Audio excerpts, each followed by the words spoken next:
Test beauty and kitchen টিপসে সবাইকে স্বাগত। আজ আমি আপনাদের দেখাবো বাদাম বার বা বাদাম চিক্কি। দেখুন, খুব কম সময়ে মাত্র দুটি উপকরণে কি করে আপনারা এই বাদাম বার বা বাদাম চিক্কি আপনারা বানাবেন। শব্দটা শুনুন। অল্প সময়ে কি করে আপনারা বাদাম বার বানাবেন এবং এরকম শক্ত ক্রিস্পি বাদাম বার হবে। একটা আপনাদের আমি ভেঙে দেখাচ্ছি কত শক্ত হয়েছে। চলুন তাহলে দেখে নেওয়া যাক এই বাদাম বার বা বাদাম চিক্কি রেসিপিটা। দেখুন, আমি বাদাম বার বা বাদাম চিক্কি করার জন্যে এখানে এক বাটি বাদাম নিয়েছি। এই এক বাটি বাদাম আমার 250 বাদাম।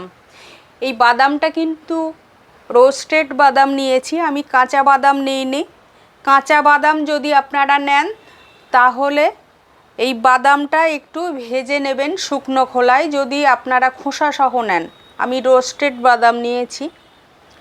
আর এক বাটি গুড় নিয়েছি। বাদামটা হলো 250। আপনারা সমপরিমাণ গুড় আর বাদাম নিতে পারেন। চলুন এবারে এই গুড়টা আমি একটু ফুটিয়ে নিই। সে একটা কড়াই বসিয়ে দিয়েছি। খুবই সামান্য জল দেব, 1 কাপ জল দেব। 1 বাটি গুড় দিয়ে দেব।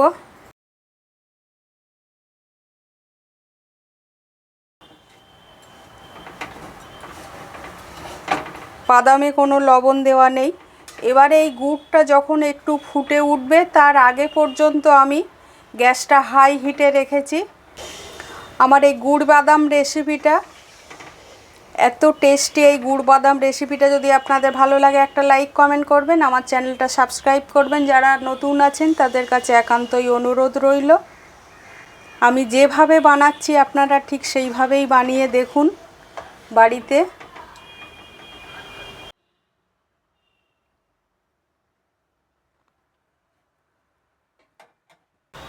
এবারে সেই 250 বাদাম বা 1 বাটি বাদাম আমি দিয়ে দিলাম।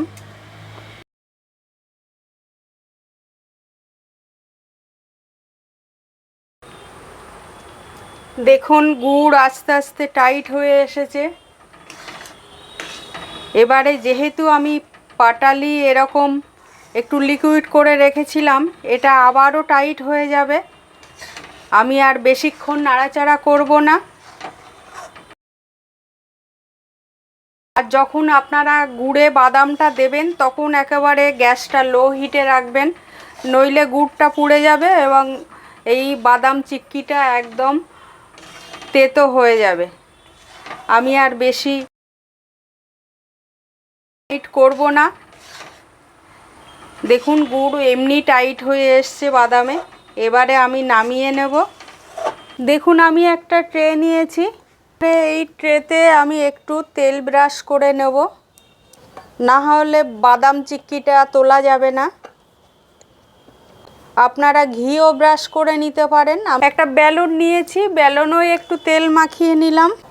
একটা স্প্যাচুলা নিয়েছি, তাতেও একটু তেল মেখে নিলাম। এবারে দেখুন, গ্যাস থেকে নামিয়ে নিয়ে আসার পরে কতটা টাইট হয়ে গেল। দেখুন, এরপরে এই কড়াইয়ে রাখলে আর তুলতে পারবো না। এবারে এই ট্রেতে আমি ঢেলে দেব। খুবই সহজ পদ্ধতি। এই সহজ পদ্ধতিতে আপনারা এইভাবেই বাদাম চিক্কি বা বাদাম বার করবেন বাড়িতে, দোকান থেকে না কিনে খেয়ে। আমি একটু চারদিকটা সমান করে দিলাম। স্প্যাচুলাটা এবারে আমি ব্যবহার করব। আমার এই সহজভাবে বানানো সামান্য দুটো উপকরণে এই বাদাম চিক্কি বা বাদাম বারটা যদি আপনাদের ভালো লাগে,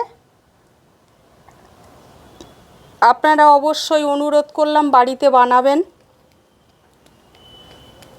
এইভাবে একটা স্প্যাচুলা দিয়ে আমি একটু সমান করে নেব।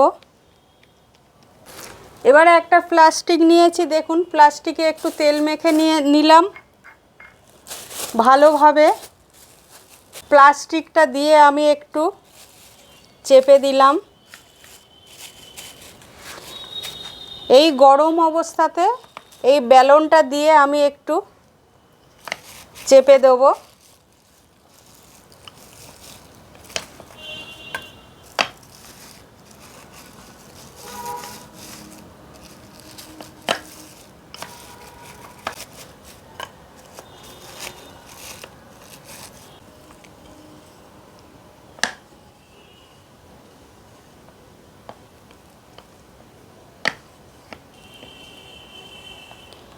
এভাবে আপনারা বেলন দিয়ে সমান করে দেবেন।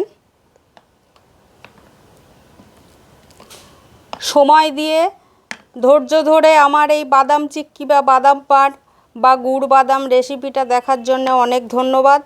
আবারও একটা কোনো রেসিপি নিয়ে আমি আসব। দেখুন সমান করে দিলাম আমি বেলন দিয়ে।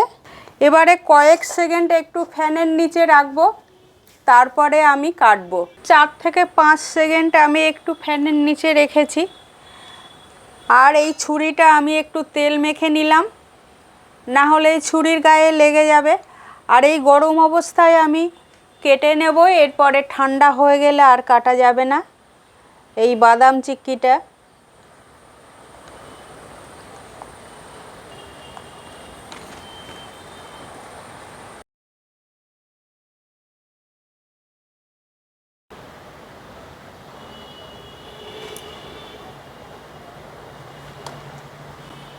আপনারা গরম অবস্থায় কাটবেন, না হলে ঠান্ডা হয়ে গেলে আর কেটে তুলতে পারবেন না।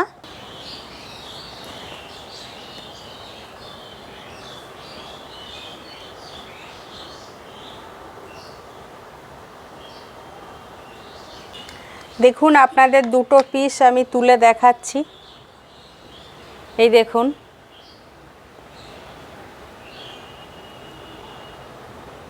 5 থেকে 6 সেকেন্ডের মধ্যেই কেমন টাইট হয়ে গেছে দেখুন। এই দেখুন, শব্দ শুনুন।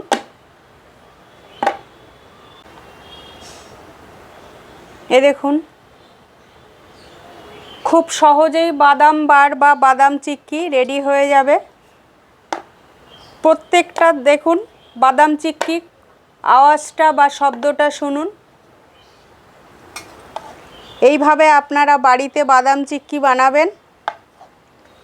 বাদাম চিক্কিটা আমার রেডি হয়ে গেছে। আপনারা সবাই সুস্থ থাকবেন, ভালো থাকবেন।